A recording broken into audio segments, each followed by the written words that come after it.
محمد وآل محمد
لیکن اگر آدمی کو یہ خوف ہو، یہ ڈر ہو کہ اگر سوئے گا تو فجر کی اذان سے پہلے نہیں اٹھ پائے گا، تو وہ سونے سے پہلے 10 بجے 9 بجے بھی نماز شب پڑھ سکتا ہے، وہی ثواب ملے گا جو فجر کے وقت پڑھے گا۔ لیکن واجب کو آپ اپنے وقت ہی پر ادا کریں گے، جیسے ظہر کی نماز آپ فجر میں ادا نہیں کر سکتے، باطل ہو جائے گی، لیکن مستحب کو وقت سے پہلے انجام دے سکتے ہیں۔ یہ ہماری مجلس سے یہ مرثیہ خانی، یہ سوچ خانی، یہ مستحب ہے۔ آدمی مر گیا تو آپ 8 دن بعد 40 کر سکتے ہیں، اور اگر کوئی آپ سے کہہ رہا ہے کہ نہیں کر سکتے، 40 دن ہی میں کر سکتے ہیں، تو ان کی بات پہ آپ توجہ نہ دو، بلکہ ان کی بات پہ توجہ دو جو شریعت اللہ کی لے کر آئے ہیں۔ بے شک، واہ واہ، سبحان اللہ، واہ شریعت محمدی آپ سے جو کہیں گے اس پہ توجہ دیجیے، بے شک، سبحان اللہ، آپ اس بات پر توجہ نہ دیجیے۔ اب جیسے آپ خود مثال لے لیجیے کہ ہمارے بارے میں مولانا صاحب کے بارے میں کہا جاتا ہے مولانا صاحب تو رہ کر کچھ فائدہ نہیں ہے، یہ بات ہم تک پہنچی ہے کہ مولانا صاحب کا گاؤں میں رہ کر کچھ فائدہ نہیں ہے۔ ٹھیک ہے، نہیں ہے، اگر آپ کو کچھ فائدہ ہو رہا ہے تو آپ حاصل کریں نا ہم سے فائدہ، اگر آپ کو کوئی ہم سے کچھ فائدہ حاصل ہو تو حاصل کریں۔ دن بھر تو آپ ادھر سے ادھر ٹہل رہے ہیں، مسجد میں آ نہیں رہے ہیں، اور تیرے مولانا صاحب کا رہ کے کوئی فائدہ نہیں ہے۔ میت ہو جاتی ہے تو مولانا صاحب یاد آتے ہیں، ارے مولانا صاحب، ارے مولانا صاحب، اور جب ایسے عام دن میں ہے تو کہنا مولانا صاحب کا رہ کے کچھ فائدہ نہیں ہے، ہمارے بچے پڑھ نہیں پائے۔ میں سے پوچھنا چاہوں گا کہ آپ نے کتنا پوچھ لیا اپنے بچوں سے گھر میں بٹھا کر؟ مولانا صاحب نے مدرسے میں جو پڑھایا ہے تو آپ نے کتنا پوچھ لیا بچوں کو بٹھا کر کہ مولانا صاحب نے آج کیا پڑھایا ہے؟ اب میں جو بات ہم سے یہ کہی ہے کہ مولانا صاحب کا رہ کر کوئی فائدہ نہیں ہے، میں ان سے ہی یہ سوال کرتا ہوں کہ غسل میں کتنی چیز واجب ہے بتا دو۔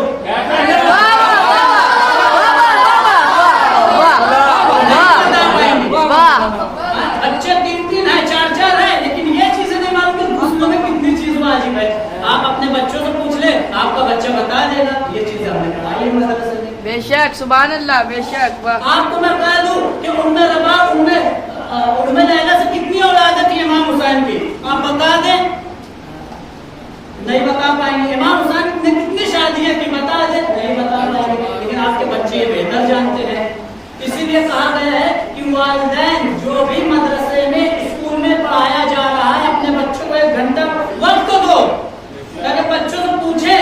اور اگر کچھ آپ کے پاس علم نہیں پہنچا ہے تو اسی بہانے آپ تک وہ علم پہنچ جائے گا۔ بے شک،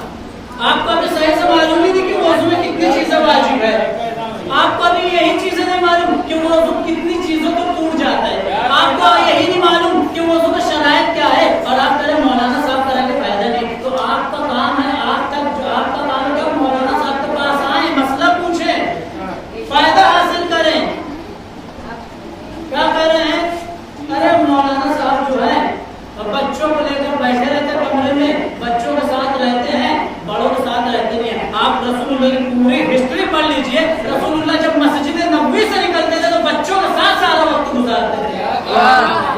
رسول اللہ بچوں کے ساتھ سارا وقت، صرف حسن اور حسین کے ساتھ نہیں بلکہ مدینے میں جتنے بھی بچے رہتے تھے رسول اللہ اپنا وقت بچوں میں دیتے تھے۔ رسول سے مولا کائنات نے پوچھا، یا رسول اللہ آپ بچوں کو وقت کیوں دیتے ہیں، بڑوں کو کیوں نہیں دیتے؟ تو رسول نے فرمایا تھا بڑوں کے ساتھ رہوں گا تو غیبت سننے میں آئے گی، بچوں کے ساتھ رہوں گا تو سچ سننے میں آئے گا۔